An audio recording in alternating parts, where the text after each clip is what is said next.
In a provocative event that has captured national attention, a tiny, picturesque village of just 700 people in Essex could soon be outnumbered by illegal migrants. This situation unfolds as the village of Wethersfield, near Braintree, faces the impending decision by the Home Office regarding the housing of asylum seekers at a former RAF base. Take a look. Wrong place. Asylum seekers deserve better. Wrong plan. Wrong place. Asylum seekers deserve better. Initially, in 2023, residents were informed that their village would accommodate small boat arrivals, but many felt that this was the wrong place for such a plan. But also to engage with the community as well and learn how to be a good citizen. Everybody who arrives here goes through an orientation process to understand what acceptable behaviour is. We know that they've been through quite a lengthy journey and they're in a new environment, and it's important they understand how to fit in and be part of the community and minimise any impact. So I ask, how have they been fitting in? Have they become good citizens? The phrase "asylum seekers deserve better" became a rallying cry among those opposed to the government's decision. When the first 50 migrants arrived, the initial reactions were mixed, but as time progressed, unease grew. Now, the Home Office is set to decide whether to allow up to 800 asylum seekers to stay in Wethersfield, which would more than eclipse the village's tiny population. This is shameful. How can we pay taxes and get such a treatment? Are we no longer safe and prioritised in our own country? The sheer scale of this proposal raises significant concerns among local residents. They wonder how such a small community can accommodate such a large influx of people, and many feel that their voices have been ignored in the decision-making process. Make your opinion count by liking this video and promoting it for more awareness. Also, share and subscribe to our channel for upcoming updates. Let's challenge the narrative together. To understand the local sentiment, it's essential to recall what the Home Office claimed about the asylum seekers when they first arrived. Officials stated that the newcomers would undergo an orientation process to help them integrate into the community. They emphasized the importance of understanding acceptable behavior and minimizing any potential impact on the village. However, as months passed, residents began to question these assurances, wondering how well the asylum seekers were truly fitting in, and whether they were, indeed, becoming good citizens. Reports have surfaced indicating that the asylum seekers have not been as well behaved as the government had hoped. The Daily Express highlighted incidents where one asylum seeker broke free from a medical professional and attacked an elderly man's moving car while a child was inside. Other residents have expressed their frustration, noting that there have been numerous fights and that ambulances and police cars have been frequent visitors to the area. Locals have reported seeing groups of up to 20 migrants roaming the country roads, creating an atmosphere of fear among residents, particularly women, who feel unsafe leaving their homes. Shocking reports have also emerged of migrants defecating in public spaces, a claim that many initially found hard to believe. To investigate these claims, I travelled to Wethersfield to speak with residents directly. One local resident described the situation candidly, confirming that there have indeed been instances of migrants leaving waste in public areas. He expressed concern about the lack of accountability and the negative impact on the community's quality of life.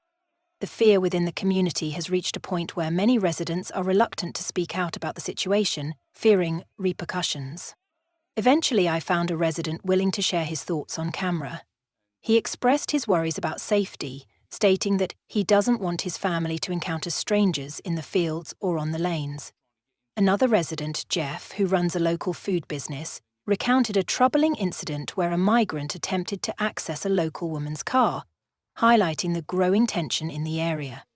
As I continued my investigation, I made my way to the RAF base where the migrants are being housed. There, I encountered two women from an NGO distributing clothes and supplies to the asylum seekers.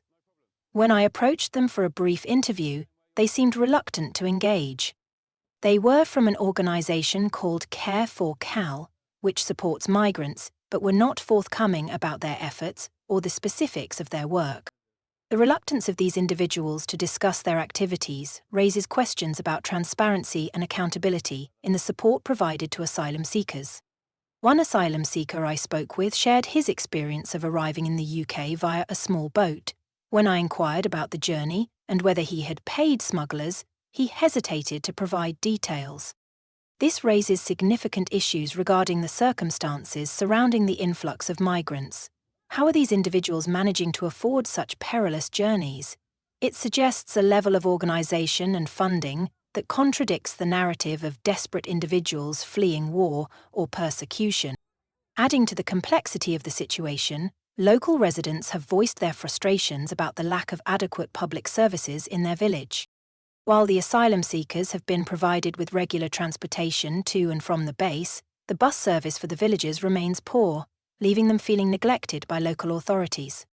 The disparity in services has fueled resentment among residents who feel that their needs are being overlooked. While there have been complaints from locals, it appears that the asylum seekers themselves are not entirely satisfied with their situation either.